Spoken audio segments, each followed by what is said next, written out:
नमस्कार, KP news के Rajasthan bulletin में आपका स्वागत है। मैं अश्विनी आपके साथ। आइए एक नजर डालते हैं आज के मुख्य समाचारों पर।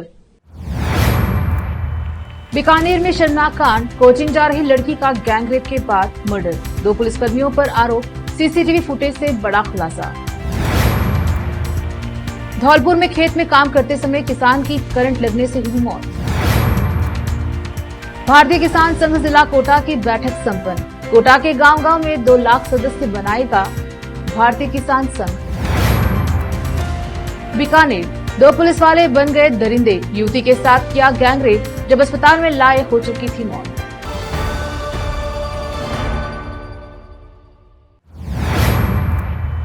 समाचारों का सिलसिला शुरू करते हुए देखते हैं समाचार विस्तार से।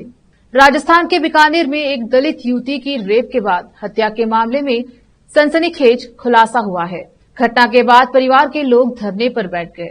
गैंगरेप केस में 2 पुलिसकर्मियों की भूमिका संदिग्ध पाई जाने के बाद बीकानेर एसपी तेजस्विनी गौतम ने दोनों आरोपियों को सस्पेंड कर दिया है। वहीं दोनों पुलिसकर्मियों समेत 3 लोगों के खिलाफ रेप और हत्या का मामला दर्ज कर लिया गया है। पुलिस मामले की जांच करने में जुटी है। यह सनसनीखेज वारदात खाजूवाला से सामने आई है। यहां मंगलवार को एक युवती का शव मिलने से सनसनी फैल गई। वहीं मामले में युवती के पिता ने खाजूवाला पुलिस थाने के 2 कांस्टेबल मनोज और भागीरथ के साथ एक अन्य युवक पर रेप और हत्या का मामला दर्ज करवाया है। इस मामले में परिजनों को संदेह है कि घटना में कुछ और लोग भी शामिल हो सकते हैं। उधर मामले की सूचना पर एसपी तेजस्विनी गौतम ने मौके पर पहुंचकर घटना का जायजा लिया। वहीं एफएसएल की टीम ने मौके से साक्ष्य जुटाए। परिजनों ने बताया कि लड़की सुबह के समय एक कंप्यूटर सेंटर पर कोचिंग जाती थी। घटना के दिन भी वह घर से कोचिंग के लिए निकली। तभी पुलिसकर्मियों समेत कुछ लोगों ने मिलकर लड़की के साथ रेप करने के बाद उसकी हत्या कर दी। इस दौरान लड़की के पिता को उनकी बेटी के गंभीर घायल होने की सूचना मिली। इस पर वह अस्पताल पहुंचे तो बेटी की मौत की खबर लगी। मामले को लेकर परिजनों में गहरा आक्रोश व्यक्त हो गया है।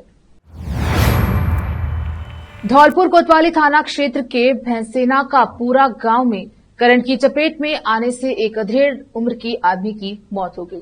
हादसे में अधेड़ उम्र के व्यक्ति की मौत होने के बाद परिजन उसके शव को लेकर जिला अस्पताल पहुंचे, जहां इमरजेंसी में तैनात ड्यूटी डॉक्टर द्वारा अधेड़ को मृत घोषित कर दिए जाने के बाद शव को अस्पताल की मोर्चरी में रखवा दिया गया। मृतक अधेड़ मनीराम 45 वर्ष पुत्र महाराज सिंह के शव को लेकर अस्पताल पहुंचे। ग्रामीणों ने बताया कि खेतों में पानी देने के लिए अधेड़ सुबह के पहर सबमर्सिबल को ठीक कर रहा था। इसी दौरान अचानक करंट की सप्लाई शुरू हो गई और इसी वजह से अधेड़ करंट की चपेट में आ गया और मौके से गुजर रहे लोगों ने अधेड़ मनीराम को करंट से चिपका हुआ देखकर शोर मचा दिया। हादसे के बाद मौके पर पहुंचे ग्रामीणों ने बिजली की सप्लाई बंद कर दी। अधेड़ को जिला अस्पताल पहुंचाया, जहां डॉक्टरों ने उसे मृत घोषित कर दिया। धौलपुर से ओम प्रकाश वर्मा की रिपोर्ट। भारतीय किसान संघ जिला कोटा की बैठक 22 जून गुरुवार को जिला अध्यक्ष गिरिराज चौधरी की अध्यक्षता में संपन्न हुई, जिसमें मार्गदर्शन प्रदेश मंत्री जगदीश कलमंडल व प्रांत महामंत्री अंबालाल शर्मा का मिला। भारतीय किसान संघ के प्रदेश मंत्री जगदीश कलमंडा ने भारतीय किसान संघ के संस्थापक दंतोपंत जी ठेंगड़ी के जीवन परिचय पर प्रकाश डाला। उन्होंने बताया कि 4 मार्च 1989 को राजस्थान के कोटा में 600 किसानों की मौजूदगी में भारतीय किसान संघ की स्थापना की थी। उन्हें 4 भाषाओं का ज्ञान था। समापन सत्र में प्रांत महामंत्री अंबालाल शर्मा ने कहा कि हमारा उद्देश्य किसी को पीछे करना नहीं है, मेहनत करके संगठन को आगे बढ़ाना है। निर्वाचन के समय किसान ही केंद्र बिंदु होता है, लेकिन वास्तविक लाभ किसानों को नहीं मिल पाता। देश भर में 70 करोड़ किसान हैं। जिला अध्यक्ष गिरिराज चौधरी ने कहा कि कोटा जिला में कुल 164 ग्राम पंचायत के 810 गांव हैं, जिनमें 600 गांवों तक हमारा संपर्क है। 310 गांव में भारतीय किसान संघ की समिति है। कोटा जिला में भारतीय किसान संघ गांव-गांव में 2 लाख सदस्य बनाएगा, लेकिन कार्यकर्ताओं को प्रवास करना पड़ेगा। जिले के सभी तहसील अध्यक्ष मंत्री प्रत्येक पंचायत व गांव तक प्रवास करें। बैठक का संचालन जिला मंत्री देवीशंकर गोचर ने किया। इस दौरान प्रांत प्रचार प्रमुख आशीष मेहता, जिला उपाध्यक्ष सत्यनारायण धाकड़, मुकुट बिहारी नागर, कोषाध्यक्ष रूपनारायण यादव, संभाग उपाध्यक्ष रमेश चंदन नागर, महिला प्रमुख रमा शर्मा, सहमंत्री पवन शर्मा, जिला प्रचार प्रमुख गिरिजा शंकर गुप्ता, युवा प्रमुख जितेंद्र कुमार, गौ सेवा प्रमुख लक्ष्मी चंद, कोटा शहर अध्यक्ष महावीर नागर, कजोड़ी लाल मीणा, अश्विनी जैन, जगदीश यादव, राजेंद्र नागर, शिवराज योगी सहित सभी तहसीलों के कार्यकर्ता उपस्थित रहे। इटावा से जितेंद्र कुमार नागर की रिपोर्ट। चित्तौड़ प्रांत में 12 जिले हैं, 201 कुल तहसीलें हैं और 16,413 गांव हैं। भारतीय किसान संघ अपना त्रैवार्षिक सदस्यता अभियान चलाता है। यह वर्ष हमारा सदस्यता अभियान का वर्ष है। भारतीय किसान संघ किसानों के हितों को ध्यान में रखते हुए, किसानों के परिवारों को संपर्क करते हुए इस प्रांत के 16,413 में से 15,000 गाँव में अपनी ग्राम समितियां बनाएगा और इतने ही गाँव में सदस्यता अभियान करेगा। एक गाँव में हम न्यूनतम 100 से अधिक सदस्य बनाते हैं। इस प्रकार इस लक्ष्य के अनुसार 10 लाख से अधिक सदस्यता का लक्ष्य भारतीय किसान संघ अपना प्रांत इस वर्ष का रखता है। वर्तमान में इसी बात को लेकर प्रांत में सभी जिलों की बड़ी बड़ी बैठकें और संभाग की बैठकें हो रही हैं। हमारे प्रांत के सभी कार्यकर्ता, प्रदेश के सभी अधिकारीगण इसको लेकर प्रवास कर रहे हैं। रोकते हैं समाचारों का सिलसिला, लेते हैं छोटा सा ब्रेक। जल्द लौटेंगे ब्रेक के बाद। हिंदुस्तान के हर कोने में हम हैं मौजूद। 24 घंटे हालात पर गहरी नजर, खबरों से जुड़े चुपते सवालात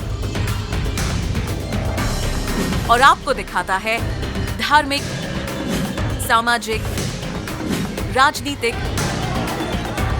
लोकल और इंटरनेशनल न्यूज की सबसे बेहतर कवरेज, जो आपको रखती है हर पल बाखबर। देश और दुनिया भर की खबर के लिए देखते रहें KP news 24/7। Noor education trust Bidar की ओर से चलाए जाने वाला Noor MEd and BEd college Bidar, recognized by NCTE Delhi and affiliated to Gulbarga University, Gulbarga. Admission are open for the academic year 2022-23. विशेषज्ञ और सक्षम शिक्षकों द्वारा शिक्षा प्राप्त करने के लिए नूर एमएड एंड बीएड कॉलेज में दाखिला लें और शांत वातावरण में शिक्षा प्राप्त करें। बीदर शहर में बेहतर शिक्षा का एकमात्र केंद्र Noor MEd and BEd college, Shahpur gate, Bidar. Phone numbers 9945283920, 8482221297। Bidar के निवासियों की बेहतर सेवा के लिए बीदर शहर में पहली बार विभिन्न सुविधाओं से भरा resort Inspira by SRS resort and convention, जहां पर विभिन्न सुविधाएं और सेवाएं आपके लिए उपलब्ध हैं। बेहतरीन वातावरण, सुहानी हवा और आंखों को लुभाने वाले दृश्यों के साथ आप सभी को लुभाने वाली और आरामदायक सुविधाएं उपलब्ध है। यहाँ पर आपके लिए उपलब्ध है Riwaz restaurant, 14 down road bar, banquet hall, infinity lawn, conference hall, cabana, private dining setup, ballrooms, swimming pool, candle light dinner, gym, coffee shop, executive deluxe room, executive twin room, suite room. इनके अलावा यहाँ का खाना बहुत ही लाजवाब, स्वादिष्ट और healthy है। इसके अलावा यहाँ पर सफाई का भी विशेष ध्यान रखा जाता है और दूसरी चीजों के दाम काफी कम है। आज ही चले आइए और यहाँ की सभी चीजों का आनंद लीजिए। Inspira by SRS resort and convention, near old water filter house, Janwada road, Markhal village. Contact number 8861620775, 8495875175। शहर बीदर के स्टूडेंट्स के लिए एक बड़ी खुशखबरी, यहाँ पर एडमिशन फीस में 100% कंसेशन दी जाएगी। Wisdom groups of institution Bidar के तहत चलाए जाने वाला और बेहतर शिक्षा केंद्र विजडम होलिस्टिक स्कूल का एक ब्रांच अब चिदरी में भी खुल गया है।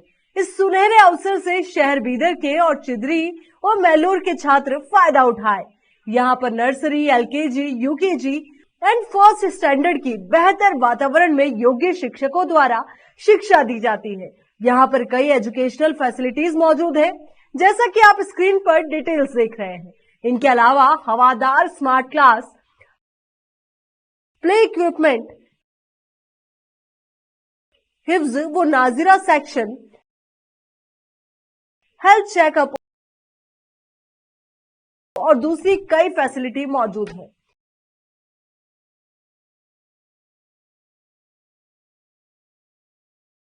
विजडम होलिस्टिक स्कूल की एक ब्रांच बीदर के फेमस इलाके चिदरी में खुल गई है, जहां पर एडमिशंस ओपन हो चुके हैं। अपने बच्चों की अच्छी शिक्षा के लिए आज ही विजडम होलिस्टिक स्कूल में एडमिशन दिलवाएं।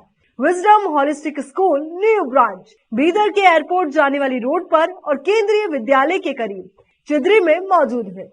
बीदर के छात्रों के लिए एक बहुत बड़ी खुशखबरी है। यहाँ पर एडमिशन फीस में 100% कंसेशन दी जाएगी। आज ही एडमिशन कराएं और भी डिटेल्स जानने के लिए इस नंबर पर कांटेक्ट कीजिए। Contact number 9591978663, toll free number 1800123947, www.wisdominstitutions.com।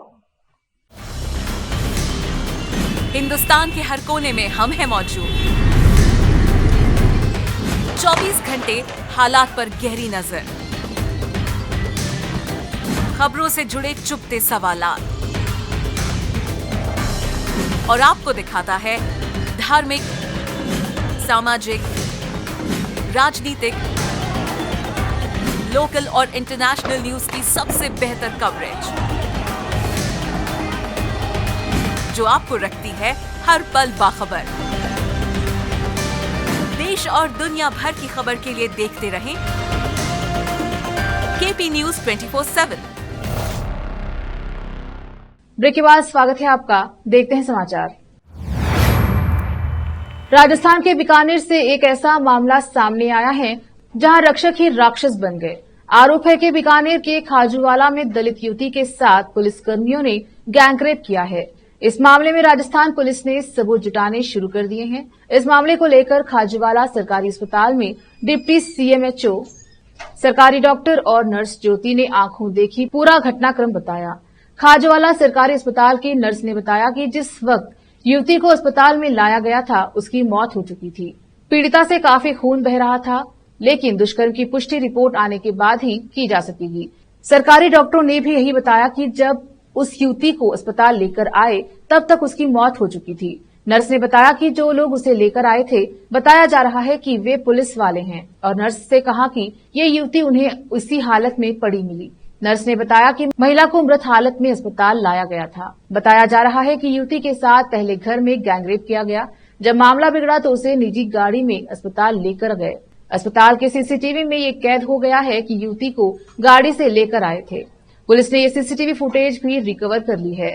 Khajuwala सरकारी अस्पताल में डिप्टी सीएमएचओ अमरचंद ने बताया कि जिस हालात में युवती थी उससे रेप के चांस को नकारा नहीं जा सकता। उन्होंने बताया कि पीड़िता को मृत हालत में ही लाया गया था। बाकी मौत का असली कारण पूरी जांच के बाद ही पता लग सकेगा। सचिन पायलट गुट के विधायक और पूर्व विधानसभा अध्यक्ष दीपेंद्र सिंह शेखावत ने चुनाव से पहले बड़ा ऐलान किया है। शेखावत ने सोशल मीडिया पर बयान जारी करते हुए अब चुनाव नहीं लड़ने का ऐलान किया है और साथ ही श्री माधोपुर की जनता का आभार व्यक्त किया। दरअसल श्री माधोपुर से कांग्रेस के वरिष्ठ विधायक दीपेंद्र सिंह शेखावत ने सोशल मीडिया के जरिए बयान जारी करते हुए कहा कि जनता ने मेरा समय समय पर साथ और समर्थन किया है। इसके लिए मैं श्री माधोपुर की जनता का सदैव आभारी रहूंगा। इसके आगे शेखावत ने कहा कि पिछले 2 सालों से स्वास्थ्य खराब होने के कारण मैं आप लोगों के बीच उपस्थित नहीं रह पाया। अब मैं 4-5 महीने के लिए विधायक हूं, तो अब आप लोगों के बीच रहूंगा। बाद में आचार संहिता लग जाएगी। आप लोग मुझे बहुमत से चुनाव जिताने की बात कर रहे हैं, पर अब मैं आगे चुनाव नहीं लड़ूंगा। दीपेंद्र सिंह शेखावत ने यह बयान सोशल मीडिया के जरिए जारी किया है। वहीं दीपेंद्र सिंह शेखावत की जगह उनके बेटे बालेंदु सिंह शेखावत के चुनाव लड़ने की चर्चा सामने आ रही है। बालेंदु सिंह शेखावत सचिन पायलट के समर्थक माने जाते हैं। गौरतलब है कि पिछले दिनों दीपेंद्र सिंह शेखावत से सचिन पायलट ने मुलाकात की थी और उनके जल्द स्वस्थ होने की कामना भी की थी। वहीं 20 जून को ही शेखावत का जन्मदिन भी था। उनके इस फैसले की सियासी हलकों में चर्चाएं हैं। राजस्थान के जैसलमेर जिले में एक ऐसा मामला सामने आया है जहां नगर परिषद आयुक्त के फर्जी हस्ताक्षर से दस्तावेज तैयार कर कोर्ट में परिवाद पेश कर दिया। गौरतलब है कि शहर की विश्वविख्यात पटवा हवेली के सामने स्थित एक मकान मालिक मां व बेटे ने पहले बिना अनुमति मकान के पीछे से दरवाजा लगाने का प्रयास किया। इस पर नगर परिषद ने नोटिस जारी कर दरवाजा सीज करवा दिया। इसके बाद भैयापाड़ा निवासी मोहिनी देवी, पत्नी जीवनलाल कोठारी व दिलीप कोठारी पुत्र जीवनलाल कोठरी ने नगर परिषद आयुक्त के फर्जी हस्ताक्षर से दस्तावेज तैयार कर कोर्ट में परिवाद पेश किया। कोर्ट में फर्जी दस्तावेजों के आधार पर परिवाद खारिज कर दिया गया। इसका खुलासा होने के बाद नगर परिषद आयुक्त ने मकान मालिक मां व बेटे के खिलाफ मामला दर्ज करवाया है। दरअसल प्रधानमंत्री इंदिरा गांधी ने जैसलमेर की पटवा हवेली को सरकार के अधिग्रहण कर लिया है। इसके बाद इस नायाब नमूनों को निहारने के लिए सामने जगह खाली करवाकर चौक का निर्माण करवाया गया। पीछे की तरफ खिड़की बनाने अनुमति नहीं दी गई। इसके बाद मोहिनी देवी व दिलीप कोठारी को 20 जून को बिना परमिशन निर्माण करने पर नगर परिषद आयुक्त ने धारा 194(10) के तहत नोटिस जारी करते हुए सीजर की कार्यवाही भी कर दी। बाद में 10 मार्च को नगर परिषद का धारा 245(12) एक आदेश कोर्ट में पेश कर उस फर्जी आदेश को निरस्त भी करवा दिया है। पटवा हवेली के सामने खुले चौक में अपने मकान का पिछला दरवाजा खोलने का प्रयास कर रहे थे। शिकायत के बाद मौके पर पहुंची नगर परिषद की टीम ने जहां काम को रुकवा दिया, वहीं आयुक्त ने इस मामले को लेकर नोटिस देकर दरवाजा सीज करवा दिया। इसके बाद मां बेटे ने आयुक्त के साइन कर फर्जी दस्तावेज तैयार कर न्यायालय में पेश कर दिए। गहलोत सरकार ने आखिरकार उस दिशा में कदम आगे बढ़ा ही लिया है जिसे लेकर वो न सिर्फ विरोधियों के बल्कि अपनों के निशाने पर भी बनी हुई थी। भ्रष्टाचार के मामलों को लेकर सरकार ने अपनी जीरो टॉलरेंस की नीति के तहत अब एक ताजा और बड़ा एक्शन लिया है। दरअसल चुनाव पर जाने से ऐन पहले सरकार ने भ्रष्टाचार मामलों में सख्ती दिखाते हुए वर्षों से लंबित अभियोजन स्वीकृति के मामलों में अब जाकर हरी झंडी दी है। हाल ही में अलवर के पूर्व कलेक्टर नन्नूमल पहाड़िया और सेटलमेंट अधिकारी अशोक सांखला के खिलाफ अभियोजन की इजाजत दी गई है। नन्नूमल के मामले में राज्य सरकार से आईपीसी की धाराओं में इजाजत मिली है, जबकि पीसी एक्ट के लिए मामला केंद्र सरकार को भेजा गया है। पूर्व कलेक्टर नन्नूमल अब रिटायर हो चुके हैं। राजस्थान में इस साल के अंत में होने वाले विधानसभा चुनाव में सरकार कैसे रिपीट हो, इसे लेकर सत्तारूढ़ कांग्रेस हर जतन कर रही है। जिताऊ चेहरे तलाशने के लिए एआईसीसी की ओर से जमीनी सर्वे करवाए गए हैं। पार्टी के शीर्ष नेता भी अपने अपने स्तर पर जीतने वाले नेताओं का फीडबैक ले रहे हैं। इसी बीच कांग्रेस का टिकट पाने के लिए दावेदारी जता रहे नेताओं की दावेदारी पर सस्पेंस बना हुआ है। दावेदारों की परेशानी इस वजह से बढ़ी हुई है कि 4 चरणों से गुजरने के बावजूद भी उन्हें टिकट मिलेगा या नहीं, इस पर कोई भी ठोस आश्वासन नहीं मिल पा रहा है। दावेदारों की माने तो पीसीसी चीफ गोविंद सिंह डोटासरा, प्रदेश प्रभारी सुखजिंदर रंधावा, सह प्रभारियों के साथ साथ अब पर्यवेक्षकों के समक्ष भी हाजिरी लगानी पड़ रही है। टिकट के लिए दावेदार पर्यवेक्षकों के समक्ष भी शक्ति प्रदर्शन कर चुके हैं, लेकिन उम्मीदवारों का चयन ग्राउंड के आधार पर ही होने की बात कही गई है। दावेदारों का कहना है कि नेताओं के यहां हाजिरी लगाए या फील्ड में काम करे। यदि इस समय क्षेत्र में सक्रियता नहीं दिखाई तो फिर ग्राउंड सर्वे में मजबूती से नाम नहीं आएगा। इधर कांग्रेस गलियारों में चल रही चर्चाओं की माने तो जिताऊ उम्मीदवारों को लेकर पार्टी के शीर्ष नेता भी इन दिनों असमंजस की स्थिति में हैं। दरअसल उनके सामने परेशानी यह है कि वो जिताऊ उम्मीदवार की तलाश करे या फिर उदयपुर नवसंकल्प शिविर के फैसलों को लागू करे। यदि शिविर के फैसले लागू करते हैं तो उम्मीदवारों की तलाश में उसके फॉर्मूले आड़े आएंगे। शिविर के फॉर्मूलों में परिवार में 1 टिकट, आधे टिकट 50 साल से कम उम्र के युवाओं और 33% टिकट महिलाओं को देने जैसे फैसले हैं। फिर से एक नजर आज के मुख्य समाचारों पर। बीकानेर में शर्मनाक कांड, कोचिंग जा रही लड़की का गैंगरेप के बाद मर्डर, 2 पुलिसकर्मियों पर आरोप, सीसीटीवी फुटेज से बड़ा खुलासा। धौलपुर में खेत में काम करते समय किसान की करंट लगने से हुई मौत। भारतीय किसान संघ जिला कोटा की बैठक संपन्न, कोटा के गांव-गांव में 2 लाख सदस्य बनाएगा भारतीय किसान संघ। बीकानेर, 2 पुलिस वाले बन गए दरिंदे, युवती के साथ किया गैंगरेप, जब अस्पताल में लाए हो चुकी थी मौत। केपी न्यूज के राजस्थान बुलेटिन में आज इतना ही। देखते रहिए केपी न्यूज 24/7। धन्यवाद।